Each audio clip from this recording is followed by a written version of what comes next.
Bismillahirrahmanirrahim. Assalamualaikum warahmatullahi wabarakatuh. Alhamdulillah, alhamdulillahi rabbil alamin, wal aqibatu lil muttaqin, wala udwana illa 'alal zalimin. Allahumma salli ala sayyidina Muhammad wa ala alihi sayyidina Muhammad. Allahumma rabbi shrah li sadri wa yassir li amri wahlul 'uqdatam min lisani yafqahul qawl.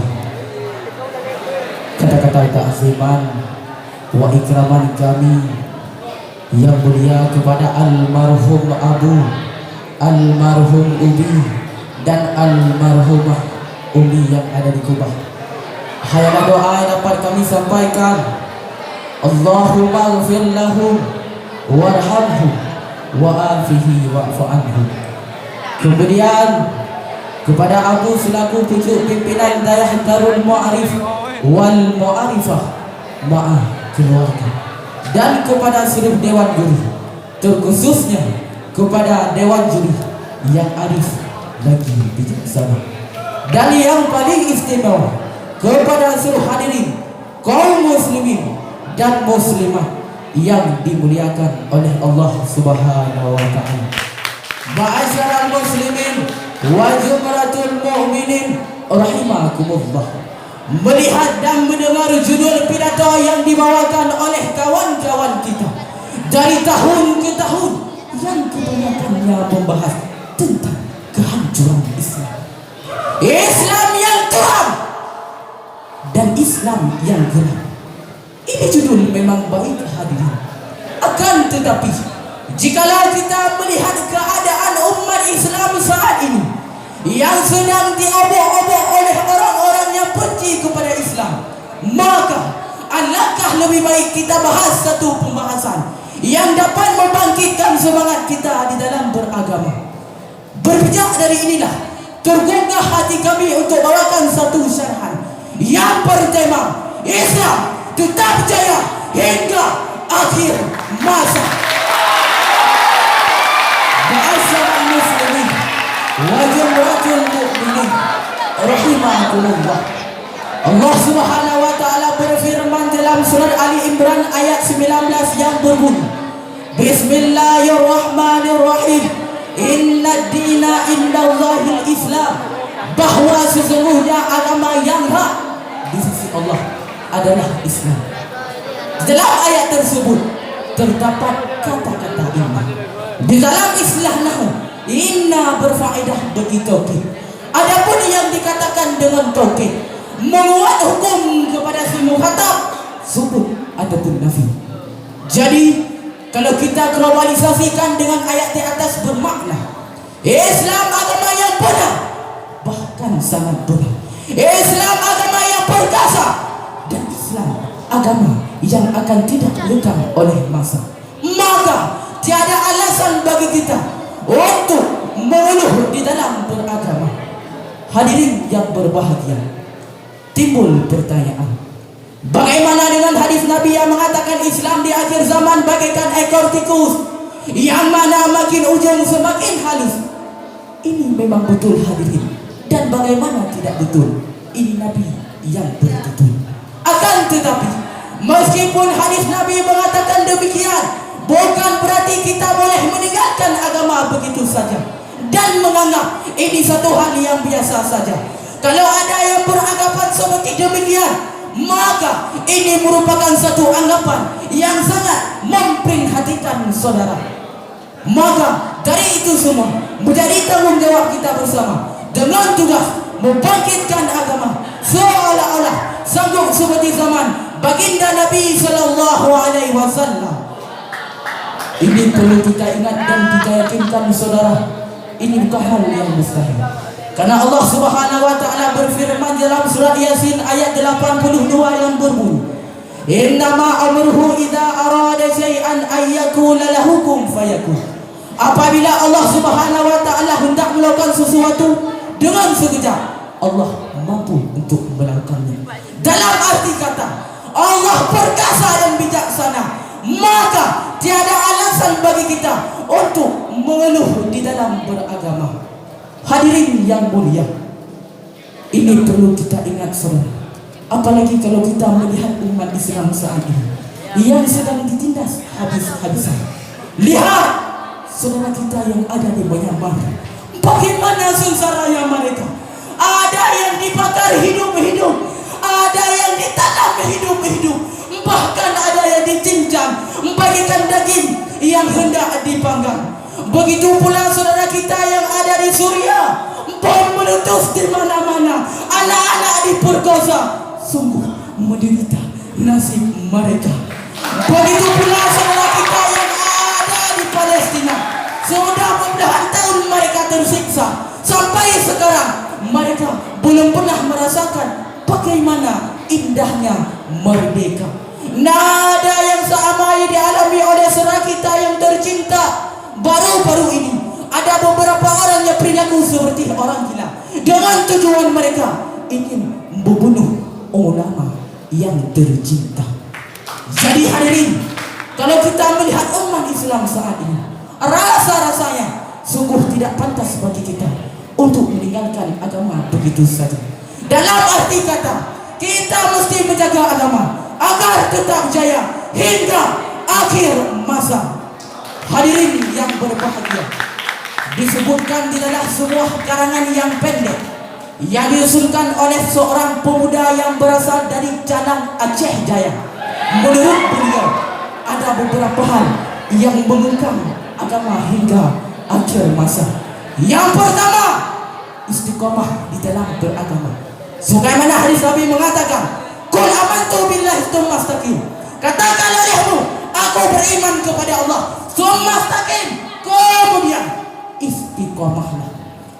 Untuk mendapatkan keistiqomahan di dalam beragama, kita perlu contohi Abu almarhum yang tercinta.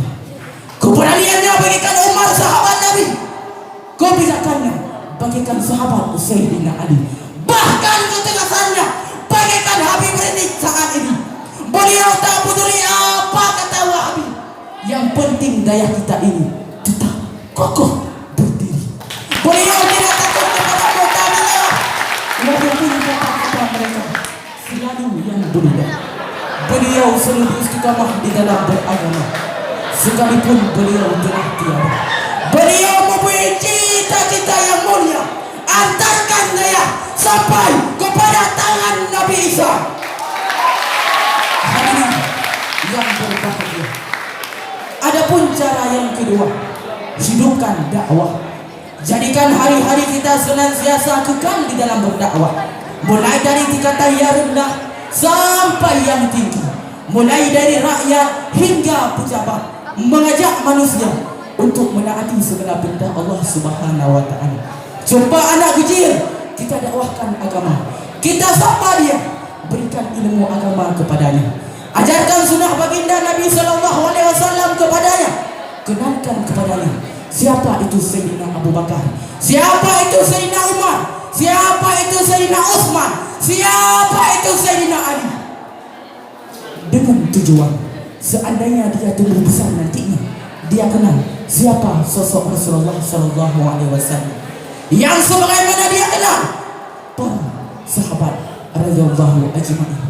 Dengan demikian, pengaruh antek-antek Yahudi tidak akan mampu menembus benteng pertahanan generasi Islam yang sejati. Masya Allah hadirin, kalau seperti ini amalan kita dalam sehari-hari, insya Allah agama tetap jaya hingga akhir masa. Dan inilah makna Nabi, hadis Nabi yang mengatakan, hayatuddin bihayati dakwah, mautuddin bimauti dakwah. Hidup agama dengan sebab hidupnya dakwah, mautuddin bimauti dakwah, mati agama dengan sebab matinya dakwah. Hadirin yang berbahagia, adapun cara yang ketiga, menjaga wanita. Al-marasura al-marasu kulli afatin. Wanita adalah merupakan kehancuran. Hadis ini mengingatkan kita pada fakta-fakta sejarah yang lampau, yang dimana kaum wanita banyak memakan korban kaum laki-laki. Banyak disebabkan wanita. Pembunuhan pertama kali yang terjadi di dunia ini yang dilakukan oleh Habil dan Habil adalah karena wanita. Kepenjaraan Nabi Yusuf alaihissalam juga gara-gara wanita. Hancurnya kekuasaan Napoleon lagi-lagi gara-gara wanita. Artinya adalah wanita makhluk yang sangat berbahaya bagi kaum pria. Akan tetapi tidak semua wanita itu berbahaya bagi kaum pria. Masih banyak wanita-wanita yang mulia yang memberi suladan bagi wanita yang lain.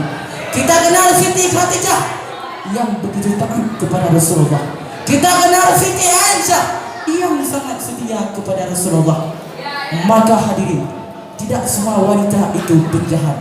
Wanita yang jahat adalah wanita yang tidak taat kepada Allah Subhanahu wa taala. Wanita yang membuka auratnya dan wanita yang tidak taat kepada suaminya.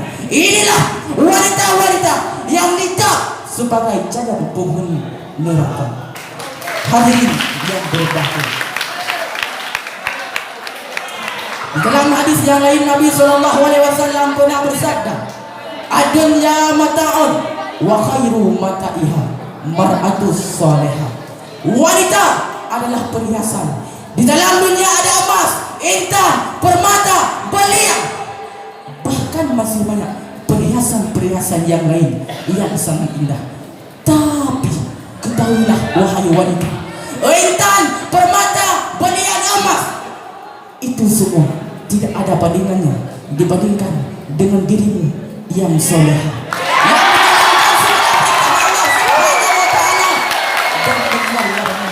kenapa? Wa khairu mata'iha mar'atus salihah. Sebaik-baik perhiasan dunia adalah wanita yang soleha. Maka wahai para wanita, kalian diibaratkan seperti perhiasan. Yang namanya perhiasan itu mahal, yang namanya perhiasan itu spesial. Maka jangan sekali-kali kalian buat dirimu menjadi bahan pajangan. Jangan sekali-kali kalian buat dirimu menjadi bahan tontonan yang sangat murah harganya. Kenapa? Karena dirimu adalah sebaik-baik perhiasan yang sangat mulia di sisi Allah Subhanahu wa taala. Hadirin yang berbahagia, wahai para wanita, di samping dirimu adalah perhiasan, ternyata dirimu juga sebuah benteng pertahanan negara.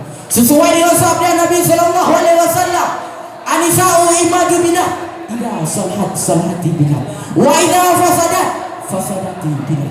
Hadirin yang berbahagia, adapun yang menjadi kesimpulan, alhamdulillah, puji syukur kepada Allah yang mana Allah telah menjadikan kita orang muslim dan mukmin. Akan tetapi coba kita lihat orang-orang yang ada di luar sana yang masih lalai dengan kejahilan. Lihat orang kafir yang masih sibuk dengan dunia, sedangkan kita tidak pernah berminta kepada Allah, "Ya Allah, lahirkanlah saya ke dalam Islam ya Allah." Tidak pernah, saudara. Akan tetapi dengan kasih sayang Allah, Allah pilih kita untuk menjadi mujahidin-mujahidinnya Allah. Maka dari itu semua menjadi tanggung jawab kita bersama untuk membangkitkan agama agar tetap jaya hingga akhir masa. Wahai para pejuang agama Allah, jadikan momentum ujian pidato ini tidak hanya sebatas perlombaan semata, akan tetapi mari kita jadikan ini ajang sebagai bahan persiapan iman dan mental, sehingga apabila telah sampai saatnya kita diutus oleh Allah untuk naik bukit, turun bukit, menyeberangi sungai, membelah hutan belantaran, dengan tujuan yang masih sama, untuk memperjuangkan agama Allah. Dengan demikian bendera la ilaha illallah bisa bertengger hingga seluruh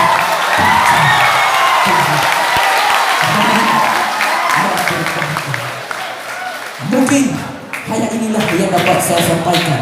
Lebih dan kurang baik kami minta maaf. Hadanallahu wa yakum ajmain. Assalamualaikum warahmatullahi wabarakatuh.